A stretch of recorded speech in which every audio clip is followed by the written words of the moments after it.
muy importante, que en realidad es una introducción muy superficial al tema, porque eh, da para, digamos, un desarrollo profundo, incluso esto es una rama del conocimiento, que nada, es una pretensión muy grande, digamos, intentar desarrollarla en una sola clase, que es el tema de meteorología. Es un tema complejo, pero que es muy importante para todas las que son las actividades humanas, ¿no? No solamente para lo que es el tema de la conducción náutica. Bueno, como ustedes saben, nosotros con el tema de las actividades náuticas estamos en un medio en el cual estamos mucho más expuestos a los cambios meteorológicos, a todos los fenómenos, especialmente a la acción del viento, que a diferencia de lo que uno pensaría, digamos, en otras cuestiones meteorológicas, es lo más importante que tenemos que mirar en principio. ¿Sí? Estamos acostumbrados por otras cuestiones, ver si va a haber sol, si no va a haber sol, si va a hacer calor o frío, pero el tema del viento es esencial para la seguridad, porque el viento es el agente que forma las olas y nosotros vamos a estar en el medio de las olas. ¿Sí? Obviamente hay otras cuestiones importantes como la temperatura, la humedad, pero el viento es central. Y obviamente la generación del viento está asociada con distintos fenómenos, como pueden ser el granizo, eh, las tormentas en general, eh, que no dejan de ser importantes, ¿no? Pero el viento es central. Vamos a compartir la presentación. Aguárdenme. Vamos al centro. Les decía, vamos a compartir ahora la presentación. La idea de esta presentación eh, es la de introducirlos a un tema que es de principal interés para la actividad náutica. Aguárdenme un segundito. Quiero ver a ver si estamos compartiendo.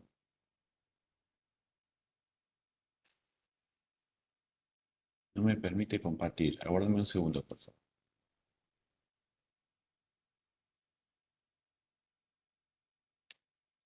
Ahí está. Están viendo una diapo que dice Ministerio de Seguridad, Gobierno de la Provincia de Buenos Aires. ¿Me pueden confirmar? ¿Sí? ¿Están viendo bien mi pantalla compartida? Sí, sí, perfecto. Gracias, chicos. Perdón la demora. Bien, vamos a ver entonces, dentro de lo que es la clase, el primer punto, principios de meteorología aplicados a la náutica, y después vamos a ver un poquito los fenómenos meteorológicos locales, y cuando digo locales, me refiero en general a la provincia de Buenos Aires. ¿Sí? Es muy importante esto porque más allá de que los principios de meteorología sean generales, luego tenemos que informarnos, ¿sí?, sobre los distintos fenómenos locales propios del área en la cual vamos a navegar. Aclaro que soy un aficionado, digamos, a la meteorología, no soy meteorólogo, simplemente intento hacer desde la práctica una aproximación a este tema, a estos temas, que son temas complejos y que, como muchos de ustedes saben, dan lugar a una formación universitaria, ¿no?, que vamos a intentar presentarlos en una sola charla. Por otro lado, lo que les quería comentar es que ustedes como conductores náuticos tienen límite de alejamiento de la costa.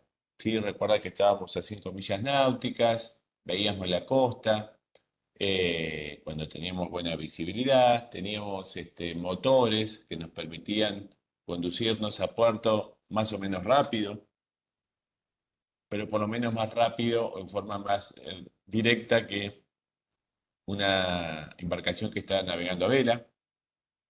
Entonces, la exposición a los fenómenos meteorológicos que vamos a tener nosotros va a existir, pero si somos prudentes, el riesgo va a estar, va a ser mínimo, podríamos decir. ¿Sí? comparado con otras actividades náuticas. El timonel, que ya navega con mayor alejamiento de costa, el patrón o el piloto, llegan a estar expuestos días enteros, semanas enteras, por ejemplo en el caso del piloto, a los fenómenos meteorológicos, ¿sí? Mientras que ustedes, ante la presencia de un cambio, ante una alerta, una alarma que puedan detectar hoy en día en sus celulares, es muy sencillo, pueden poner proa, digamos, a un puerto seguro y evitar el riesgo, ¿sí? Por eso es también que la exigencia para esta categoría de conocimientos meteorológicos es bastante superficial. Buen día, Pablo. Eh, en esta imagen, que es una composición con distintos barridos satelitales, lo que vemos es un mapa nuboso, digamos, son las nubes, y las nubes me está hablando de la existencia de agua en distintos estados.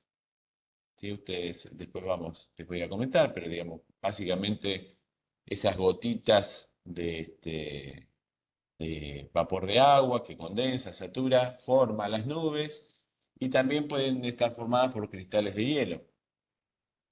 Esas nubes son las que evidencian de alguna manera acá el movimiento de las distintas masas de aire en la atmósfera. ¿Sí? Eh, Particularmente esta foto es una foto muy, muy especial porque tiene una actividad nubosa muy, muy marcada. Dentro de esta fotografía, bueno, vamos a ir viendo distintas cuestiones que tienen que ver con los centros ciclónicos, anticiclónicos, eh, la zona intertropical de convergencia, que les voy a comentar después. Pero lo importante es que entendamos que la atmósfera, sobre todo sobre todo no, en la primer capa que está en contacto. Perdón, Sebastián dice que no escucha. ¿Ustedes se escuchan bien?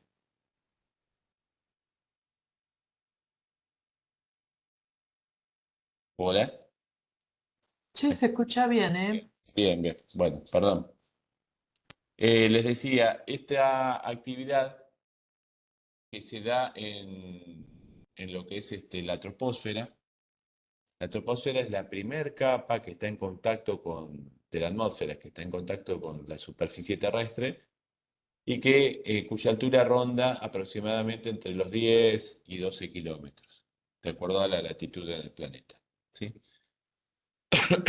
En esta fina, delgada capa es donde se producen todos los fenómenos meteorológicos que a nosotros nos van a modificar y nos van a determinar la navegación. ¿Sí? Y es la distancia en la troposfera en donde se van a formar toda la actividad de nubes. ¿Mm? Entonces, lo que estamos viendo acá, estas nubes, justamente se forman en los primeros niveles, en el primer nivel de la atmósfera, en los primeros kilómetros, y el fenómeno, ¿sí?, que da lugar a estos movimientos de masas de aire, ¿sí?, tienen como cuestión central la energía solar. ¿Sí?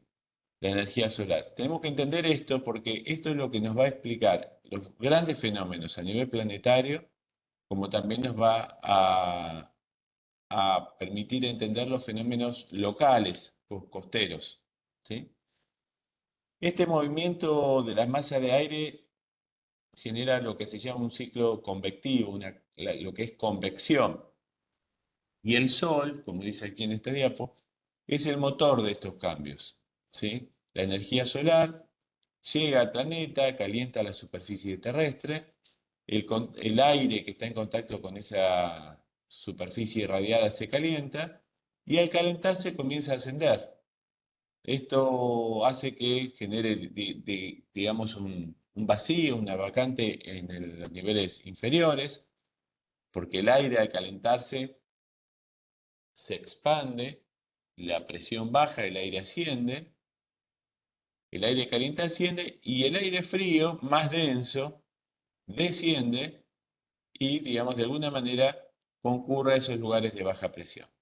De esta manera se cierra un ciclo que se llama convección, ¿sí? Que es uno de los modos de transmisión de la temperatura en los fluidos, tanto en los gases como en los líquidos, y que lo podemos verificar tanto en la troposfera, que es en este nivel donde se forman las nubes, como en la habitación en donde estamos ahora.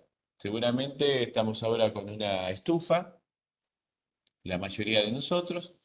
El aire caliente, menos denso, asciende y ocupa los niveles superiores de la habitación. El aire frío, más denso, desciende, ¿sí? Y así se genera este ciclo convectivo de una escala distinta. Estamos hablando de una habitación, pero que es similar a lo que ocurre en la troposfera. Este aire, al ascender, porque está caliente y menos denso, tiene vapor de agua, ¿sí? O sea, agua en estado gaseoso. Al comenzar a enfriarse, el agua va a alcanzar un punto que se llama el vapor de agua, la masa de aire va a alcanzar una temperatura que se llama punto de rocío, que es la temperatura en la cual el aire se satura, alcanza el 100% de humedad y se forman las nubes. ¿Mm?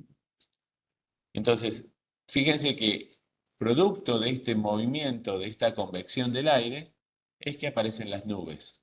Siempre que yo veo nubes es porque hubo un ascenso de la masa de aire, un descenso de temperatura y eso hizo que aumentara su humedad absoluta, que el aire se saturara y que se formara la nube.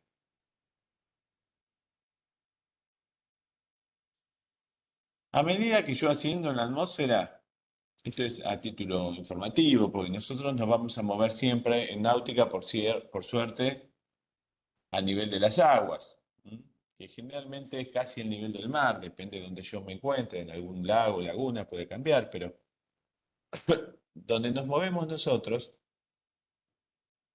vamos a tener toda la acción o influencia de la atmósfera sobre nuestros hombros, digamos.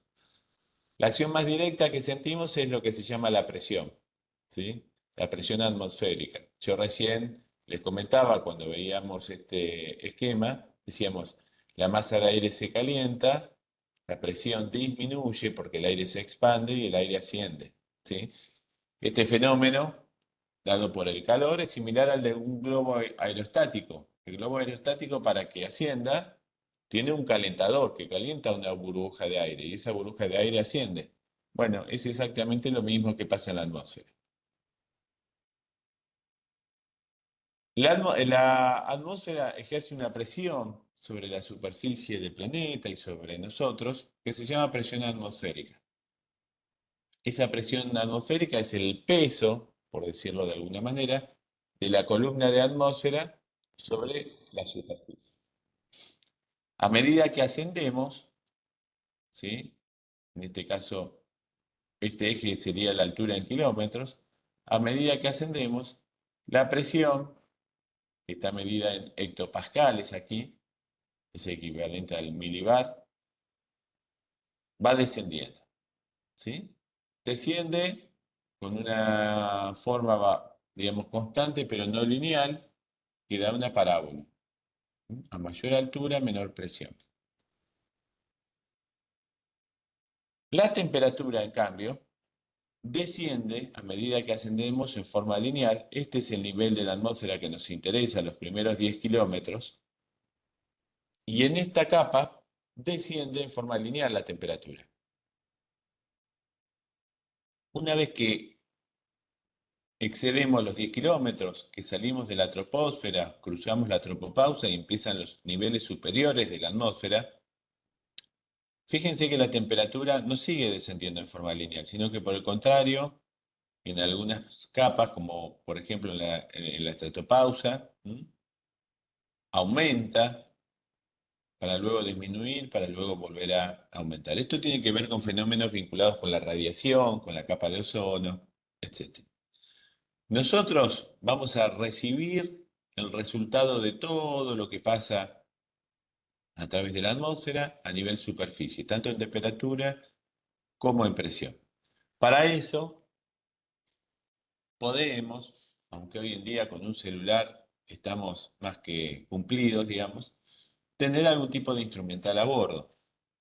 O en nuestras casas podemos tener un termómetro, podemos tener un barómetro, pero en realidad hoy en día es mucho más sencillo con un celular directamente ir chequeando de distintas aplicaciones la variación y los registros que estaciones meteorológicas cercanas a nosotros están indicando. Habíamos dicho que la temperatura era el motor, el sol era el motor, la radiación solar, de estos movimientos en la atmósfera, pero tenemos que comentar algo, o sea, existen muchas modificaciones, muchas variaciones de temperatura en el planeta que están dadas por distintas causas. La primera variación que verificamos todos los días es la variación de temperatura en forma horaria, ¿sí? A medida que nuestra exposición a los rayos solares va aumentando y la dirección de estos rayos se tornan al mediodía, tienden a modificar su ángulo y a estar en el punto más alto, la temperatura va aumentando. ¿Sí? La exposición a la radiación hace que vayamos acumulando energía. Entonces tenemos una variación horaria de temperatura. La principal diferencia es la variación día-noche, producto de esa variación horaria. También tenemos una variación estacional.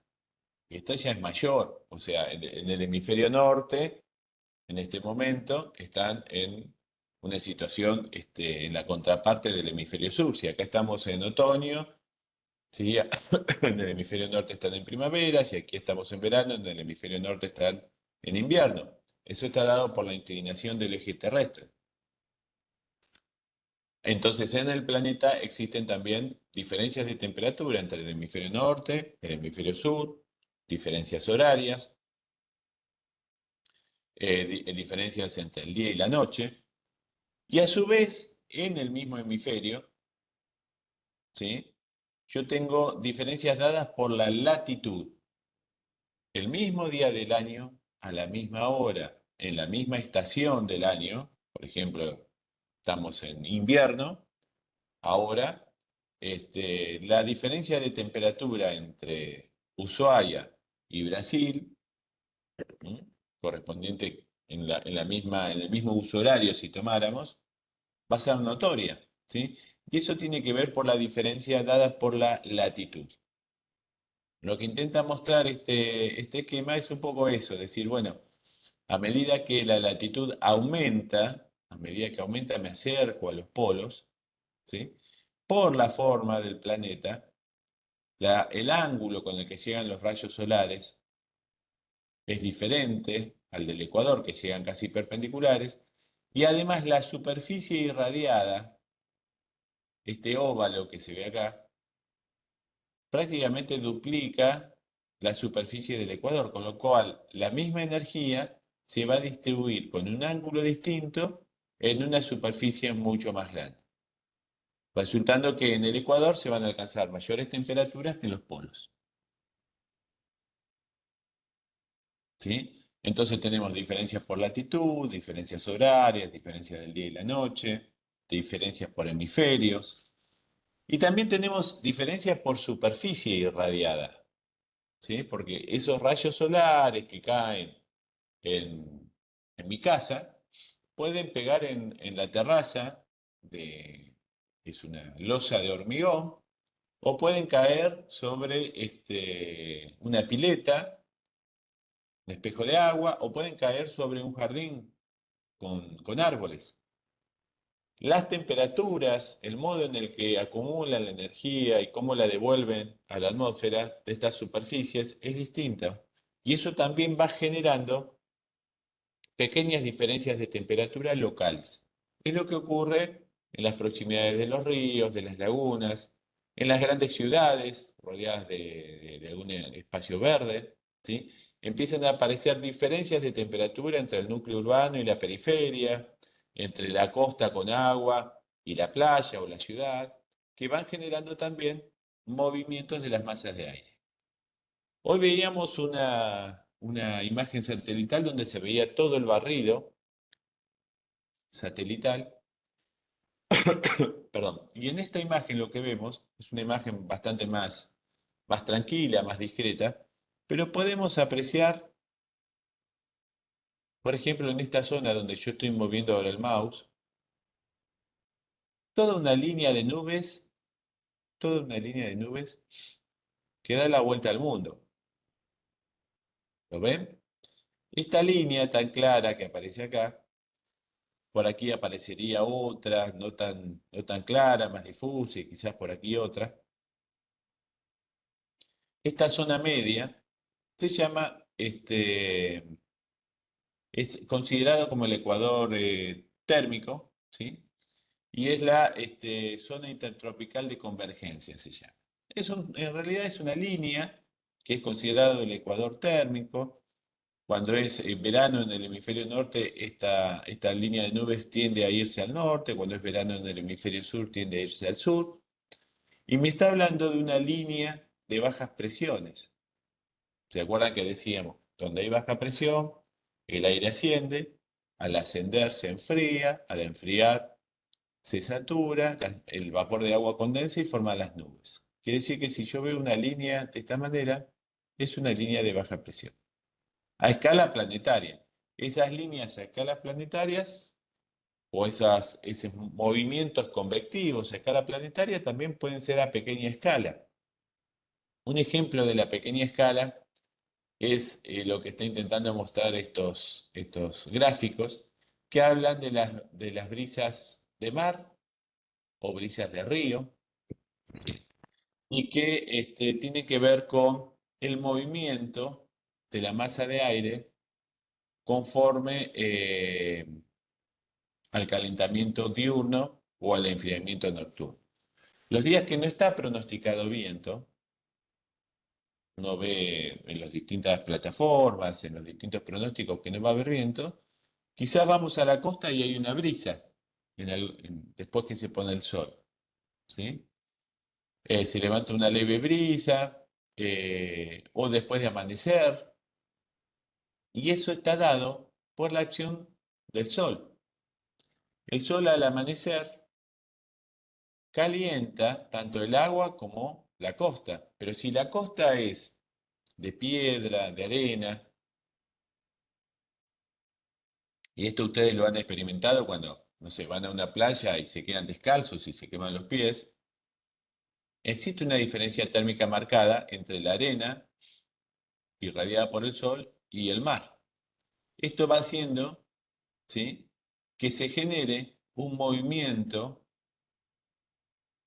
de la masa de aire. El aire caliente, calentado por la arena, tiende a ascender porque tiene menor presión, y la masa de aire que está en contacto con el agua, que está más fría, desde el agua se desplaza hacia la costa. Y se da este movimiento que es el ciclo convectivo. Por la noche, cuando el sol se pone, esta arena, que estaba muy caliente, baja rápidamente la temperatura, llegando incluso a estar más fría que el agua. Eso hace que el aire que esté en contacto con el agua ascienda y la brisa se dé, en este caso, desde la tierra hacia el agua. Esto es lo que normalmente los navegantes suelen llamar como terral.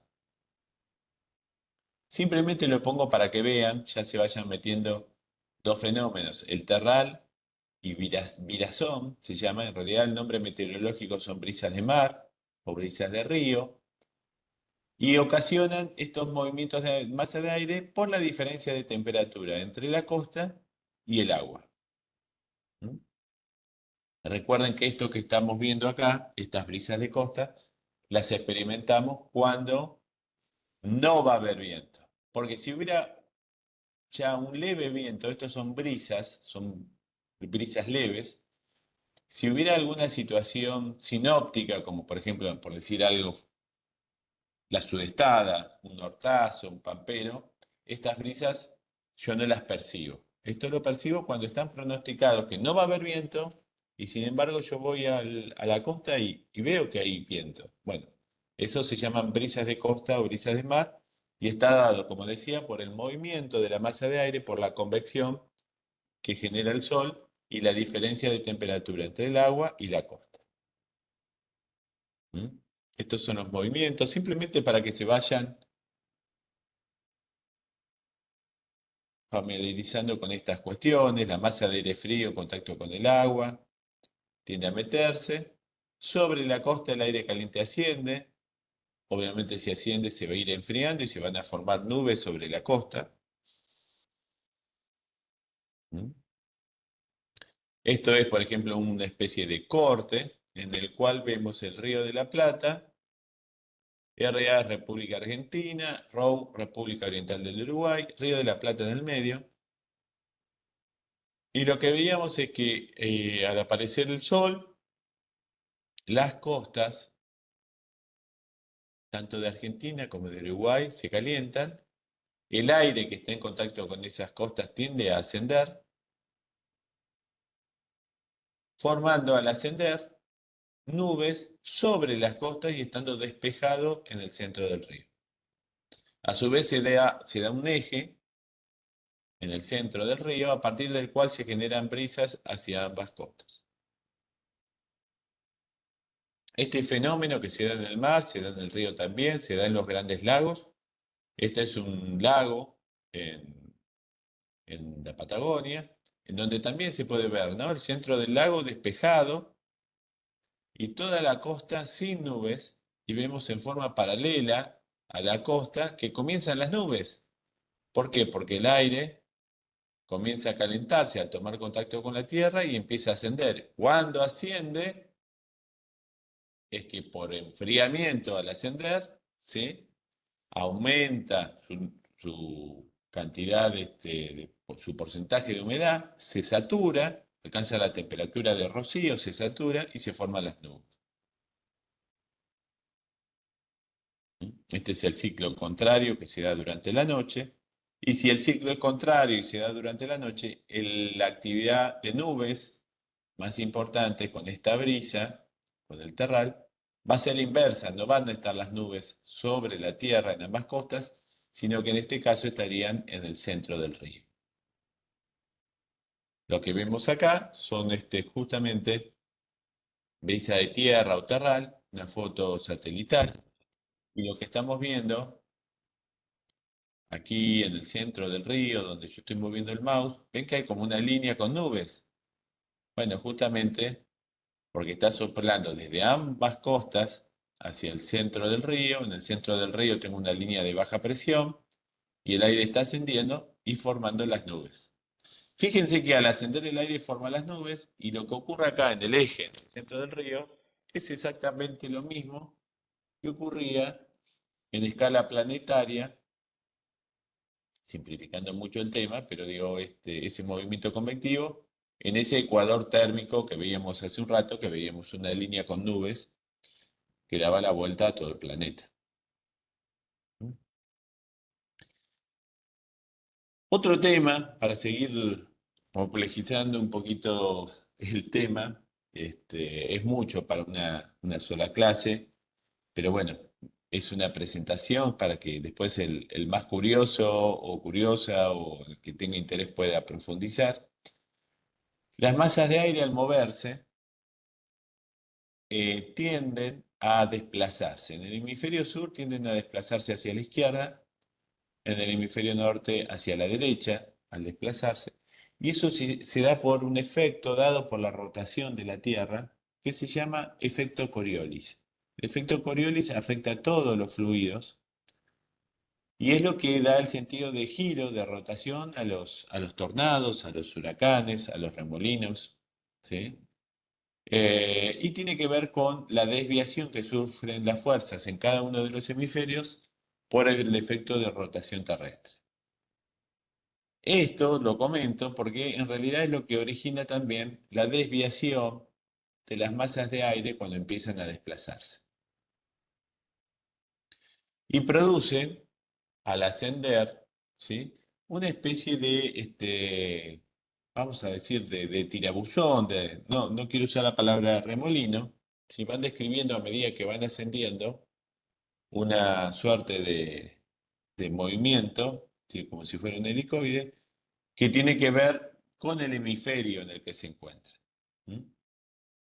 Nosotros podemos tener en la atmósfera, en la superficie terrestre, podemos medir con instrumentos, hasta con los relojes o los teléfonos, podemos tener la información de la presión atmosférica, ¿no? Dijimos que cuando hay baja presión, al haber baja presión, el aire, justamente, si tiene baja presión, tiene poca presión de arriba, está, digamos, se le facilita el ascenso. ¿Mm? Entonces, el aire caliente, al calentarse el aire se expande. Al expandirse, se torna menos denso, más liviano. Eso hace que aumente su altura, se empieza a elevar, y el aire más pesado se va abajo, y así se da ese movimiento convectivo. Cuando asciende, lo hace con un movimiento que no es totalmente rectilíneo, sino que genera, ¿sí? esas desviaciones producto del efecto Coriolis y hace que el aire gire en sentido ciclónico o en sentido anticiclónico. El sentido ciclónico en las bajas presiones en el hemisferio sur es sentido horario y el anticiclónico antihorario.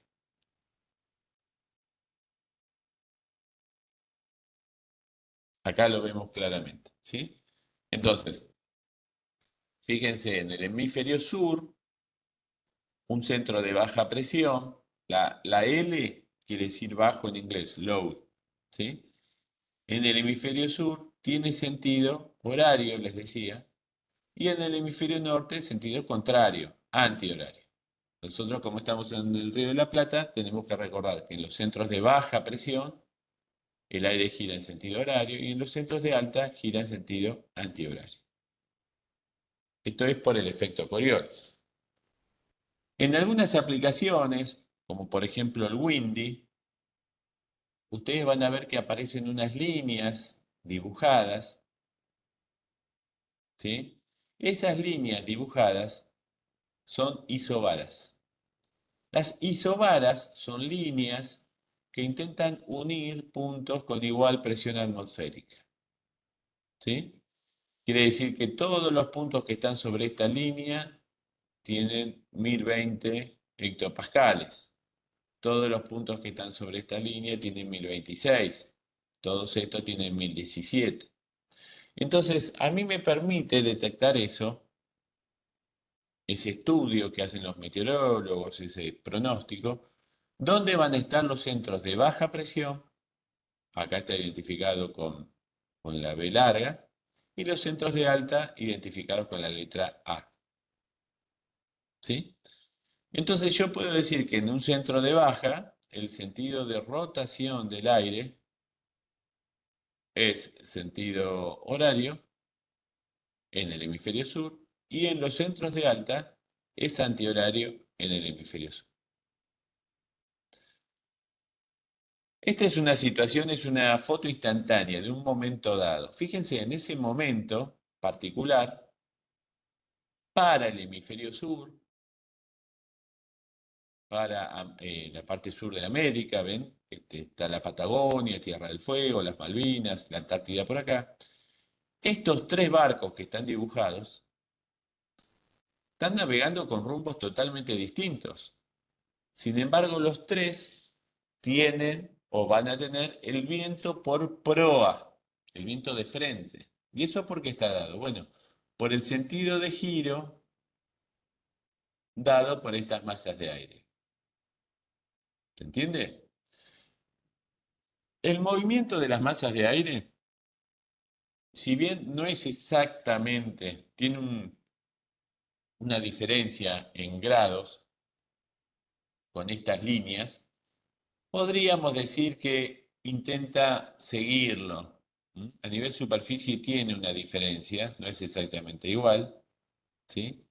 Tiende hacia las bajas, las líneas, pero podríamos decir que gira por estas especies de calle que marcan las líneas. A su vez, el centro de alta y el centro de baja son como grandes engranajes que al girar tienen que trabar entre sí los dientes, ¿no?, del engranaje. Entonces, si este gira así y este gira así, en estos puntos intermedios es donde los dientes del engranaje coinciden y el viento circula en este sentido. Cuanto mayor variación de presión haya, es probable que haya una variación, probable no, es real que haya una variación de densidad de la masa del aire y una modificación de la temperatura asociada a todo esto, ¿sí?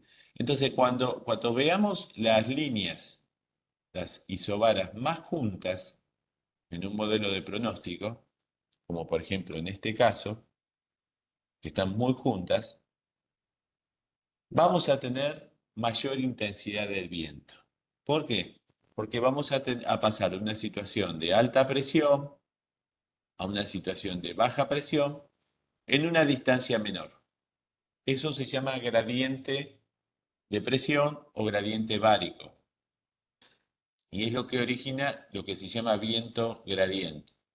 Cuanto mayor, cuanto menor sea la distancia, mayor va a ser el viento.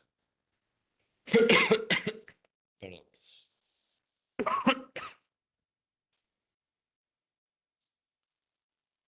¿Alguna consulta? Hasta acá más o menos vamos más o menos con los temas. ¿Sí? Si tienen alguna consulta, escríbanla en el chat y ahora en la pausa la tratamos. Bueno, lo que vamos a ver ahora son fenómenos locales.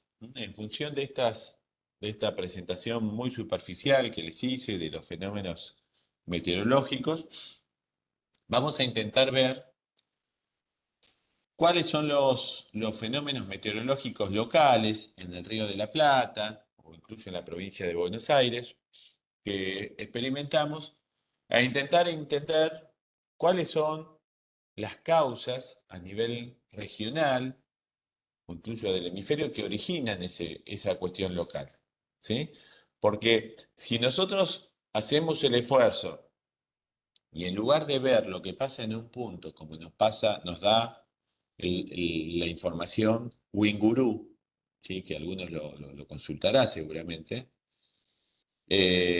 pero me da la información de un punto. Si yo amplío la vista y empiezo a ver fotos satelitales o incluso el propio Windy, que es una aplicación en donde yo veo los movimientos de las masas de aire a nivel global, puedo empezar a entender esos centros de alta y de baja presión y puedo también empezar a anticipar cuándo esos fenómenos que se están dando a cientos o a miles de kilómetros de donde yo estoy van a llegar y van a afectar a la zona donde me encuentro, ¿sí?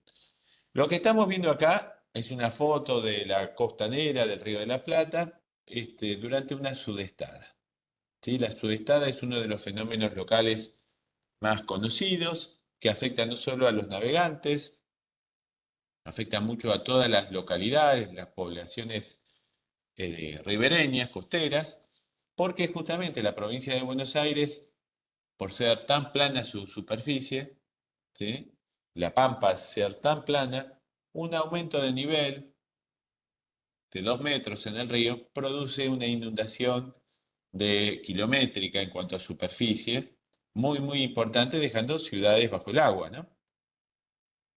Este fenómeno, que nosotros llamamos sudestada, que obviamente está dado por una componente muy intensa de viento del sudeste, tiene su origen también en estos fenómenos que veíamos recién de anticiclones y ciclones, ¿sí? Concretamente, yo necesito un anticiclón, una masa de aire frío que se vaya desplazando, se llama anticiclón migratorio. Estos anticiclones migratorios son como ondas de aire frío que se desprenden del continente antártico y que empiezan a viajar hacia latitudes menores, ¿sí? Hacia el Ecuador. Y cuando este anticiclón migratorio se encuentra, si es que se da esa situación, frente a las costas de la Patagonia Central o Patagonia Norte, y coinciden con el surgimiento de un centro ciclónico, en este caso, en la costa uruguaya o en el sur de Brasil, ahora vamos a ver, se da en el Río de la Plata lo que se llama sudestada. Esta es una situación sinóptica típica de sudestada, en donde tenemos la H, es un centro de alta presión. Recuerdan que habíamos dicho que los vientos en los centros de alta presión giran en sentido antihorario en el hemisferio sur. Esto recuerden que es una instantánea. Este centro no es que está instalado acá. Este centro viene viajando, nació en la Antártida, cruzó la Patagonia y ahora está en el mar y va a seguir viajando, ¿sí? Hasta que su efecto se diluya. Es un centro de alta presión que en ese instante está Patagonia Central, enfrente a la costa atlántica, giran en sentido antihorario. Entonces fíjense que al girar en sentido antihorario, en esta parte, los vientos del mar coinciden con la desembocadura, con el estuario del Río de la Plata. Si a esto le sumamos, si a esto le sumamos un centro ciclónico en Uruguay o sur de Brasil, con sentido de giro horario, en el cual también las masas de aire coinciden con la desembocadura del Río de la Plata, en la línea de desembocadura se van a sumar las acciones del centro anticiclónico y la del centro ciclónico, produciendo sudestes muy fuertes que vienen viajando desde mar adentro, producen el avance del mar, producen olas de altura importante, perdón, olas de altura importante, y el agua de todo el sistema hídrico, de todo lo que es la cuenca del Plata, ¿sí? No va a desaguar normalmente, con lo cual se va a producir toda la inundación de la zona costera. Estos vientos son de fuerte intensidad y además al llegar al Río de la Plata, el Río de la Plata, ustedes sabrán, no tiene grandes profundidades para la longitud, la altura de la ola marina que se está formando acá. Entonces, al llegar al Río de la Plata, esas olas tienden a descomponerse y en lugar de tener una ola de 6 metros de alto, como podría tener en el mar, con esa intensidad de viento, las olas, por los bajos fondos, por la reducción de profundidad, tienden a formar paquetes de olas de menor altura, pero altas para el Río de la Plata igualmente, que tienden a romper.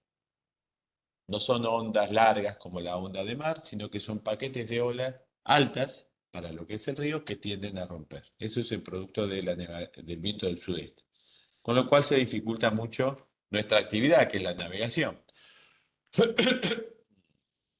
Aquí vemos como una onda, producto de la sudestada, barrería la costa con poca pendiente. Si la costa tuviera mayor pendiente, obviamente eso no se registraría. Tenemos una distancia, una altura de marea que está dada por una convención, de acuerdo a una cuestión estadística, y es el alerta por sudestadas, ¿no? Que está a los 2,8 metros sobre el nivel cero del riachuelo, pero que es una convención, no quiere decir que cuando yo tenga 2,70 m no voy a estar en una situación de sudestada, e incluso una sudestada fuerte, ¿no? ¿Cuándo se registran las sudestadas? Las sudestadas se registran a lo largo de todo el año. El mayor número de sudestadas ocurre en invierno. Y existe un máximo de ocurrencia secundario que es en octubre. ¿Sí? Esto es a nivel estadístico. ¿Por qué la máxima se da en la estación fría, junio-julio? Bueno, porque habíamos dicho que para que se dé la sudestada, yo necesito esta masa de aire frío que viene de la Antártida. Las masas de aire frío van a ser más frecuentes y van a alcanzar latitudes menores, digamos, van a viajar más al norte, cuanto más frío haga, ¿sí? Van a tender a ser más persistentes. Entonces, es lógico que el mayor número de sudestadas se dé durante el invierno, ¿sí? Las que se dan en octubre, que es el otro pico, son más cortas, pero suelen tener vientos de mayor intensidad que las de junio-julio. Y el mínimo, obviamente, si el máximo se da en invierno, el mínimo se da en la estación cálida, en verano. Pero tengan en cuenta que sudestadas podemos tener a lo largo de todo el año. ¿Mm? Acá vemos, esta es una fotografía del puerto de Olivos, en Buenos Aires. Fíjense la situación con vientos del noroeste arriba y con vientos del sudeste abajo. ¿Mm? Cómo varía la geografía, cómo varía la costa, el nivel de marea. ¿Sí? Esto es Olivos. La otra situación sinóptica que solemos ver es el pampero.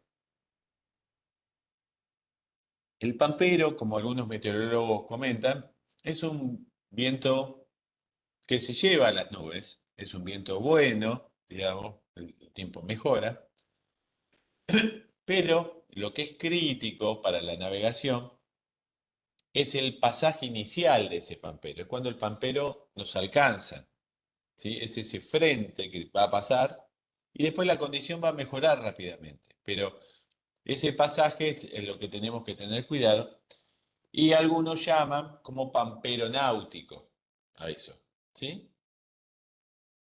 Es un poco distinguir de qué estamos hablando, si estamos hablando del pasaje del pampero o después cuando el pampero se establece. El pasaje es lo crítico para la navegación, ¿sí? Una vez que se establece, las condiciones meteorológicas tienden a mejorar rápidamente. ¿Y qué necesito para que se dé el pampero? Bueno, ¿se acuerdan que en la situación anterior de sudestada, yo necesitaba en el sur de Brasil, ¿sí? Sur de Brasil, o en Uruguay, una ciclogénesis, un centro de baja presión, un centro ciclónico. En este caso, el centro ciclónico, en lugar de estar en Uruguay o sur de Brasil, está frente a la provincia de Buenos Aires, en el mar, en la costa, a la altura, en este caso, Mar del Plata, Bahía Blanca, puede ser. El viento de este centro de baja presión gira en sentido horario y coincide con el ingreso de un anticiclón migratorio, una masa de aire frío, por la Patagonia Norte, por este lugar. Ven que acá aparece una línea azul dibujada. Esta es la entrada de una masa de aire frío desde la Patagonia. ¿Sí? ¿Cuándo coincide este anticiclón migratorio ingresando por la Patagonia Norte con este centro de baja? En el Río de la Plata va a pasar el frente frío con vientos del sudoeste, justamente por eso se lo llama pampero, porque viene de la pampa, ¿sí? Y en el pasaje, como es un frente frío, va a producir una situación que es riesgosa para la navegación, ¿sí? Que es esta línea frontal, el choque de dos masas de aire muy diferentes. Acá hago un paréntesis y les comento. ¿Qué son las masas de aire? Bueno, vamos a describirlo como grandes parcelas, grandes burbujas de aire, de atmósfera, que tienen características más o menos homogéneas de temperatura y humedad en horizontal. Si yo tengo instalada una masa de aire caliente en el río, tendré alguna condición de temperatura elevada, humedad, también puede ser elevada, es un viento de componente norte que viene de Brasil. Y cuando ingresa una masa de aire frío, en este caso del sudoeste, como puede ser el pampero, tengo un aire, una diferencia de temperatura muy marcada. El aire frío va a ir por los niveles bajos, porque es más denso, y el aire caliente va a tender a ascender. Cuando chocan estas dos burbujas de aire, la burbuja caliente y la burbuja fría, hablamos de un frente cálido cuando es el aire caliente el que desplaza al frío y se instala. Y hablamos de un frente frío cuando es el aire frío el que desplaza al aire caliente y se instala el frío. En el pasaje de este frente, en el pasaje, cuando chocan estas dos burbujas, es cuando se da la situación de cambio y en esa situación de cambio se producen vientos. Si es un frente frío, vamos a ver ahora como el pampero, qué es lo que se puede producir. Y si es un frente cálido, se producirán otros fenómenos, pero es por el cambio, de alguna manera, vamos a decirlo, brusco, violento, de esta condición. Lo que estamos viendo acá, la zona más despejada es donde estábamos con el aire a mayor temperatura y está avanzando en forma de cuña una masa de aire frío que choca con el aire caliente. El aire caliente se ve forzado a ascender en forma violenta por esa cuña de aire frío que lo va levantando de abajo. El aire caliente asciende y al ascender se enfría rápidamente. Al enfriarse se forman las gotitas, se satura el aire, se forman las gotitas que dan lugar a las nubes. Y si ese ascenso es muy violento, se van a dar la formación de unas nubes verticales, que son los cumulus nimbus, o nubes tipo arcus, como este rollo que se ve acá, que es típica del pasaje del frente del Pampero. ¿Mm? Estas son nubes de otra escala, Arcus, Wolf, Shelf, son todas nubes que están asociadas, que ustedes van a ver con el pasaje de estos frentes fríos. ¿Mm? Esta situación en el mar. Este fenómeno, fíjense, esta línea frontal de nubes, es porque viene avanzando desde el sudoeste una masa de aire frío que ya pasó por prácticamente toda Argentina, ¿sí? Y está barriendo Bolivia, Paraguay, sur de Brasil. Es un fenómeno de escala continental, no es solamente local, que afecta a lo local, pero por eso yo les decía, está bueno que ustedes se acostumbren a ver otra escala, porque lo que ocurre aquí en la Patagonia en algún momento va a llegar acá también, ¿sí? Entonces voy viendo, voy anticipando y voy empezando a entender por qué pasan las cosas. Este viento que nosotros lo llamamos pampero, ¿sí? En Brasil lo llaman carpinteiro o minuano. Al pasar el aire frío, ¿sí? El aire caliente se ve forzado a ascender. Al ascender en forma violenta, condensa. Al formarse las gotitas, como el frente frío avanza tan fuerte, tan rápidamente, la gotita no puede precipitar porque es forzada a ascender por el frente frío. Se dan corrientes ascendentes y se dan las nubes verticales más temidas, digamos, por los navegantes y los aeronavegantes también, que son los cumulus nimbus, los Charlie Bravo, CB.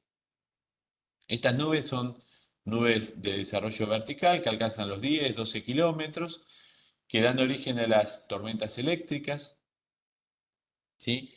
Están asociadas con fuertes actividad eléctrica, con granizo y con fuertes precipitaciones. Y obviamente con ráfagas muy intensas descendentes de viento que son muy peligrosas para la navegación. Este pasaje del Pampero puede durar 20 minutos, 15 minutos, 10 minutos, ¿sí? No es una situación que se establece y que voy a tener viento y tormenta y granizo durante todo el día. Tendré 20 minutos y después rápidamente, como yo paso de esta situación frontal a la masa de aire frío, la condición tiende a mejorar rápidamente. Ustedes lo habrán visto, ¿no? O sea, cae granizo y a la hora salió el sol, ¿sí? Bueno, este es el pasaje de este frente, que Si es del sudoeste, lo llamamos pampero cuando se da esa situación sinóptica que veíamos recién y que es tan temida en el Río de la Plata. Se puede pronosticar con bastante precisión, se puede anticipar y además, cuando yo veo estas nubes que se están formando, recuerden lo que yo les decía, ustedes están con una embarcación con motor, ni bien ven estas nubes tipo roll que se están formando, obviamente ponen motor y buscan puerto seguro, ¿no? No especulan porque, digamos, la condición está buena en ese momento o hay buen pique, se quedan un rato más pescando. Directamente busco puerto seguro porque se viene el paso frontal. Y es una situación de mucho riesgo porque van a tener mucho viento. No tanto por la lluvia, que seguramente van a tener mucha también, pero lo que los va a poner en riesgo va a ser el viento descendente, las ráfagas y las olas. Y el fuerte viento, que si incluso tienen tierra a sotavento, puede hacerlos varar o ir directamente con la embarcación a la costa. El otro pasaje de frente que podemos tener es el pasaje o la entrada de una masa de aire cálido. La masa de aire caliente desplaza al aire frío, que también tiene, en este caso, como es más denso, va a tener una forma de cuña con una pendiente menor, pero el aire caliente es el que va desplazando el aire frío. En este caso sí, vamos a tener nubes más del tipo estratiforme, como si fueran capas, y se va a instalar una lluvia persistente. Son esos días que uno dice, uy, está lloviendo, qué pesado que está, llueve y sigue haciendo calor, no refresca. Bueno, es porque está entrando una masa de aire cálido. Y además, al llover, ¿sí? Suele darse por evaporación y por saturación en este frente la aparición de nieblas cuando entra una masa de aire caliente. La aparición de nieblas. El aire caliente entra y al tomar contacto sobre la superficie fría, por ejemplo del continente, ¿sí? Se satura, condensa, ¿sí? Y forma una nube a nivel de superficie del tipo estratiforme y esa nube a nivel de superficie es lo que llamamos niebla o neblina. ¿Mm? También van a aparecer tormentas, efectos esquemas convectivos, las famosas tormentas de verano, líneas de inestabilidad, que están dadas producto de este movimiento, de esta ruptura del equilibrio, y que básicamente está dada por aparición, modificaciones bruscas de la presión y de la temperatura. Es lo que da origen a las térmicas, ¿ven? Volvemos al principio, a lo que yo les decía, ese movimiento convectivo. Una burbuja o varias burbujas de aire caliente se van desprendiendo, la burbuja asciende, se va enfriando, condensa, forma las nubes y precipita. Cuando yo veo nubes que tienden a la verticalidad y que a su vez tienen una forma como si fueran un repollo, digamos, que van haciendo como burbujas, me están hablando de una inestabilidad en ese lugar, una corriente térmica ascendente. Incluso son nubes bastante dinámicas. Si yo me quedo mirándolas, veo cómo esa nube va cambiando de forma conforme pasa el tiempo. Eso es porque existe un calentamiento desde la parte inferior. Para los más curiosos, bueno, esto es una situación, una clasificación de nubes. Las nubes me hablan de lo que está ocurriendo en este momento, no demasiado de lo que va a pasar. En algunos casos sí, pero antiguamente no contábamos con satélites, no contábamos con, incluso con instrumental para medir los cambios de presión, de temperatura o anticiparlos. Entonces, en meteorología se usaba la observación de las nubes para intentar describir lo que estaba pasando y eventualmente intentar anticiparse con forma bastante errática a lo que iba a ocurrir. ¿Sí? Para que ustedes se ubiquen, las nubes tienen varias maneras de clasificarse. Se pueden clasificar por su temperatura, que es poco frecuente, eso es más de los meteorólogos. También se pueden clasificar por el nivel en el que se encuentran. Entonces tenemos una capa alta, una capa media y una capa baja. Y también se pueden clasificar por su forma, ¿sí? Esto es lo más común. Entonces tenemos nubes verticales, como el cumulus nimbus, que habíamos dicho que es la que tiene actividad eléctrica, fuertes ráfagas, que es bastante temida por todos los navegantes.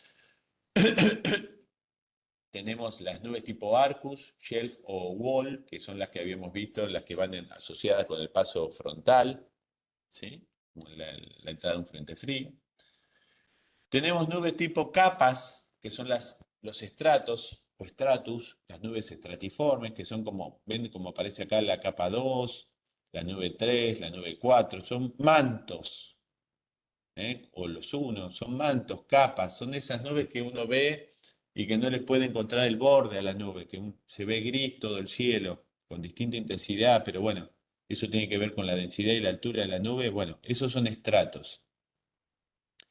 Y las nubes más redonditas, las que tienen bordes, las que tienen luces y sombras, ¿sí? Partes brillantes, partes más oscuras que parecen algodón, son los cúmulus, ¿sí? Y estas nubes altas que aparecen por acá, que parecen cabellos, que son muy brillantes, blancas, son los cirros, que son las nubes más altas de todas, y están formadas por cristales de hielo. Cada una de estas nubes van a encontrar refranes, algunos de ellos poco serios, pero que de acuerdo a la región, al lugar, a veces se cumplen o anticipan, ¿sí? Lo que decían nuestras abuelas, no sé, esos cielo empedrado, suelo mojado, por ejemplo, o que intentan anticipar o relacionar lo que pasa con las nubes con la meteorología. ¿Mm?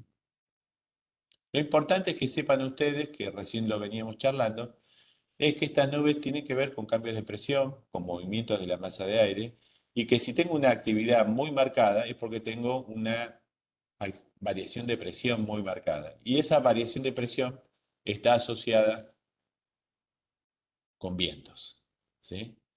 Concretamente estas nubes, por ejemplo, de desarrollo vertical, o estas, ¿ven? Que tienen formas como de almenas de la muralla de un castillo.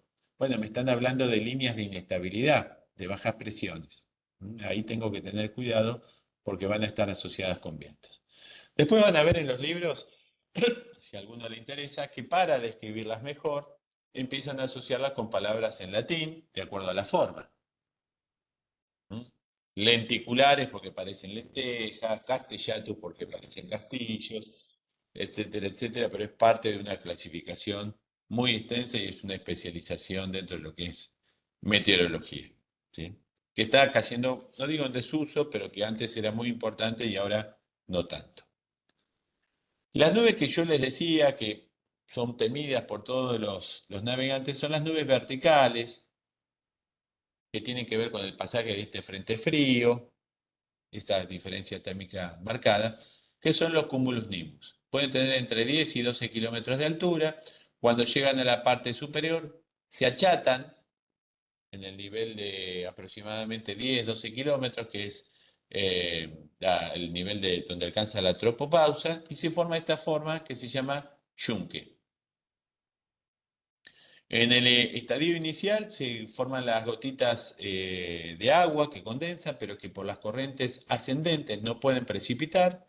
Estas gotitas de agua ascienden y se forman cristales de hielo que por las corrientes ascendentes tampoco caen estos cristales de hielo. Entonces siguen ascendiendo, se van asociando entre sí los cristales de hielo, van enfriando también a las masas de aire, hasta que llega un momento que el aire ascendente no puede sustentar más al agua y a los cristales de hielo y precipita violentamente, cayendo lo que nosotros conocemos como granizo, ¿sí? O incluso grandes cantidades de agua que al caer por una diferencia térmica entre la nube que está muy fría y la temperatura exterior, y por un fenómeno que se llama también arrastre viscoso, el arrastre de la masa de aire que produce el granizo y produce el agua al caer, aceleran la masa de aire y producen un viento muy intenso con fuertes ráfagas. Las ráfagas son las rachas,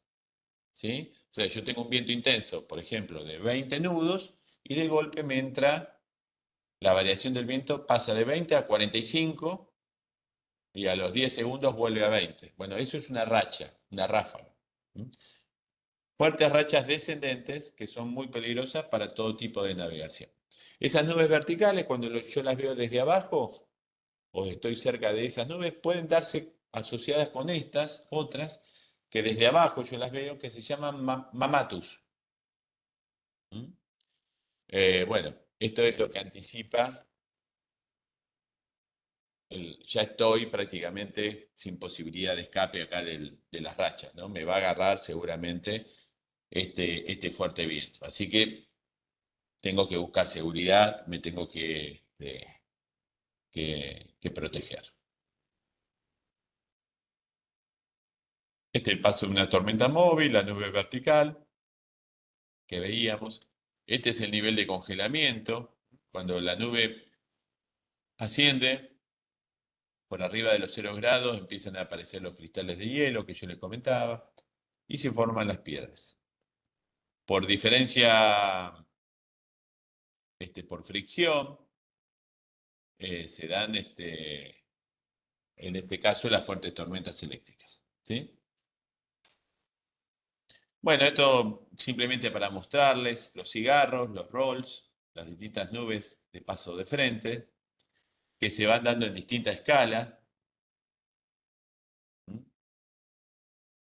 Esto es en el mar, fíjense, en el río también.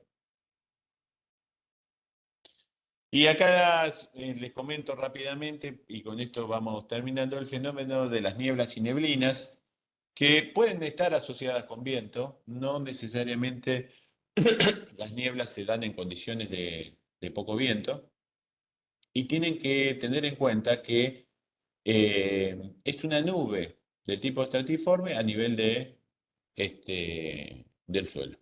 ¿Sí? ¿Qué pasó? En un suelo muy frío entró una masa de aire caliente, la masa de aire caliente muy húmeda se enfrió, condensó y se formó la nube. Esa nube puede tener distinta densidad. Esa densidad me puede me va a acortar esa nube la visibilidad. ¿Sí? Si a mí me acorta la visibilidad, pero veo a más de 1000 metros, tengo neblina. Ahora, si me acorta tanto la visibilidad que tengo menos de 1000 metros, se llama niebla. Y es muy importante esto en la navegación porque termino conduciendo la embarcación a ciegas, ¿sí? O mediante la utilización de electrónica, de un GPS o con instrumental. Pero se dan en el río situaciones muy frecuentes de niebla y neblina, sobre todo en el invierno. ¿Mm? A su vez, estos fenómenos se pueden asociar con otros, o se asocian normalmente con otros, como por ejemplo el smog en las proximidades de Buenos Aires, en periodos de sequía con polvo en suspensión, ¿sí? Eso le da un tinte amarronado a la niebla en el horizonte, se llama bruma, o con partículas de agua en suspensión, le da un tinte celeste, se llama calima, esto es más común en el mar.